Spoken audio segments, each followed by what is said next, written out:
Sense and Sensibility. Chapter 2. Mrs. John Dashwood now installed herself mistress of Norland, and her mother and sisters-in-law were degraded to the condition of visitors.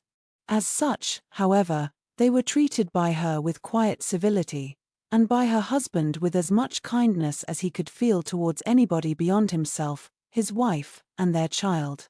He really pressed them, with some earnestness, to consider Norland as their home, and, as no plan appeared so eligible to Mrs. Dashwood as remaining there till she could accommodate herself with a house in the neighbourhood, his invitation was accepted. Continuance in a place where everything reminded her of former delight was exactly what suited her mind. In seasons of cheerfulness, no temper could be more cheerful than hers, or possess, in a greater degree, that sanguine expectation of happiness which is happiness itself. But in sorrow she must be equally carried away by her fancy, and as far beyond consolation as in pleasure she was beyond alloy. Mrs. John Dashwood did not at all approve of what her husband intended to do for his sisters. To take £3,000 from the fortune of their dear little boy would be impoverishing him to the most dreadful degree. She begged him to think again on the subject. How could he answer it to himself to rob his child, and his only child too, of so large a sum? And what possible claim could the Miss Dashwoods, who were related to him only by half-blood, which she considered as no relationship at all, have on his generosity to so large an amount? It was very well known that no affection was ever supposed to exist between the children of any man by different marriages, and why was he to ruin himself, and their poor little Harry, by giving away all his money to his half-sisters? "It was my father's last request to me," replied her husband, "that I should assist his widow and daughters. He did not know what he was talking of, I dare say, 10 to 1, but he was light-headed at the time. Had he been in his right senses, he could not have thought of such a thing as begging you to give away half your fortune from your own child. He did not stipulate for any particular sum, my dear Fanny. He only requested me, in general terms, to assist them, and make their situation more comfortable than it was in his power to do. Perhaps it would have been as well if he had left it wholly to myself. He could hardly suppose I should neglect them. But as he required the promise, I could not do less than give it, at least I thought so at the time. The promise, therefore, was given, and must be performed. Something must be done for them whenever they leave Norland and settle in a new home. Well, then, let something be done for them, but that something need not be £3,000. Consider," she added, "that when the money is once parted with, it never can return. Your sisters will marry, and it will be gone for ever. If, indeed, it could be restored to our poor little boy." "Why, to be sure," said her husband, very gravely, "that would make great difference. The time may come when Harry will regret that so large a sum was parted with. If he should have a numerous family, for instance, it would be a very convenient addition." "To be sure it would. Perhaps, then, it would be better for all parties, if the sum were diminished one half. £500 would be a prodigious increase to their fortunes." "Oh, beyond anything great! What brother on earth would do half so much for his sisters, even if really his sisters? And as it is only half-blood. But you have such a generous spirit." "I would not wish to do anything mean," he replied. "One had rather, on such occasions, do too much than too little. No one, at least, can think I have not done enough for them. Even themselves, they can hardly expect more." "There is no knowing what they may expect," said the lady, "but we are not to think of their expectations. The question is, what you can afford to do." "Certainly, and I think I may afford to give them £500 apiece.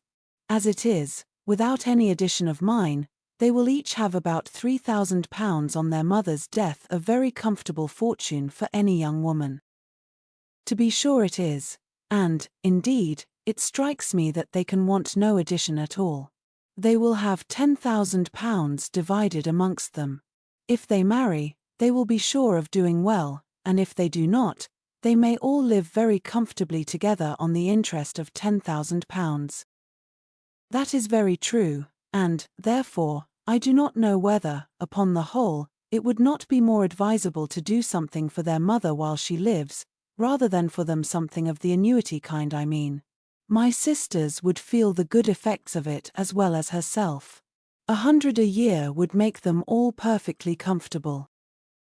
His wife hesitated a little, however, in giving her consent to this plan.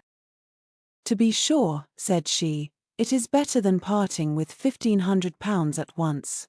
But, then, if Mrs. Dashwood should live 15 years we shall be completely taken in. 15 years. My dear Fanny, her life cannot be worth half that purchase. Certainly not, but if you observe, people always live for ever when there is an annuity to be paid them, and she is very stout and healthy, and hardly 40. An annuity is a very serious business, it comes over and over every year, and there is no getting rid of it. You are not aware of what you are doing. I have known a great deal of the trouble of annuities, for my mother was clogged with the payment of 3 old superannuated servants by my father's will, and it is amazing how disagreeable she found it. Twice every year these annuities were to be paid, and then there was the trouble of getting it to them, and then one of them was said to have died, and afterwards it turned out to be no such thing. My mother was quite sick of it. Her income was not her own, she said, with such perpetual claims on it, and it was the more unkind in my father, because, otherwise, the money would have been entirely at my mother's disposal, without any restriction whatever. It has given me such an abhorrence of annuities, that I am sure I would not pin myself down to the payment of one for all the world. It is certainly an unpleasant thing, replied Mr. Dashwood, to have those kind of yearly drains on one's income. One's fortune, as your mother justly says, is not one's own. To be tied down to the regular payment of such a sum on every rent day is by no means desirable, it takes away one's independence. Undoubtedly, and after all you have no thanks for it. They think themselves secure, you do no more than what is expected, and it raises no gratitude at all.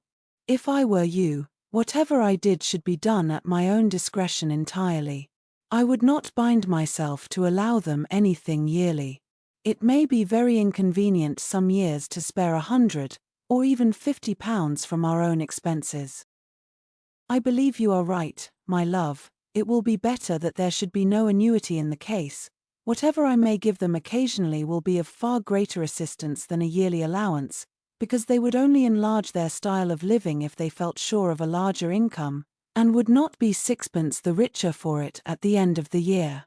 It will certainly be much the best way. A present of £50, now and then, will prevent their ever being distressed for money, and will, I think, be amply discharging my promise to my father. To be sure it will. Indeed, to say the truth, I am convinced within myself that your father had no idea of your giving them any money at all. The assistance he thought of, I dare say, was only such as might be reasonably expected of you, for instance, such as looking out for a comfortable small house for them, helping them to move their things, and sending them presents of fish and game, and so forth, whenever they are in season. I'll lay my life that he meant nothing farther. Indeed, it would be very strange and unreasonable if he did. Do but consider, my dear Mr. Dashwood, how excessively comfortable your mother-in-law and her daughters may live on the interest of £7,000, besides the £1,000 belonging to each of the girls, which brings them in £50 a year apiece, and, of course, they will pay their mother for their board out of it. Altogether, they will have 500 a year amongst them, and what on earth can 4 women want for more than that? They will live so cheap. Their housekeeping will be nothing at all. They will have no carriage, no horses, and hardly any servants. They will keep no company, and can have no expenses of any kind. Only conceive how comfortable they will be. 500 a year. I am sure I cannot imagine how they will spend half of it, and as to your giving them more, it is quite absurd to think of it. They will be much more able to give you something. "Upon my word," said Mr. Dashwood, "I believe you are perfectly right. My father certainly could mean nothing more by his request to me than what you say. I clearly understand it now, and I will strictly fulfill my engagement by such acts of assistance and kindness to them as you have described. When my mother removes into another house, my services shall be readily given to accommodate her as far as I can. Some little present of furniture too may be acceptable then." "Certainly," returned Mrs. John Dashwood. "But, however, one thing must be considered. When your father and mother moved to Norland, though the furniture of Stanhill was sold, all the china, plate, and linen was saved, and is now left to your mother. Her house will therefore be almost completely fitted up as soon as she takes it. That is a material consideration, undoubtedly. A valuable legacy indeed. And yet some of the plate would have been a very pleasant addition to our own stock here." "Yes, and the set of breakfast china is twice as handsome as what belongs to this house. A great deal too handsome, in my opinion, for any place they can ever afford to live in. But, however, so it is. Your father thought only of them. And I must say this, that you owe no particular gratitude to him, nor attention to his wishes, for we very well know that if he could, he would have left almost everything in the world to them." This argument was irresistible. It gave to his intentions whatever of decision was wanting before, and he finally resolved that it would be absolutely unnecessary, if not highly indecorous, to do more for the widow and children of his father than such kind of neighborly acts as his own wife pointed out.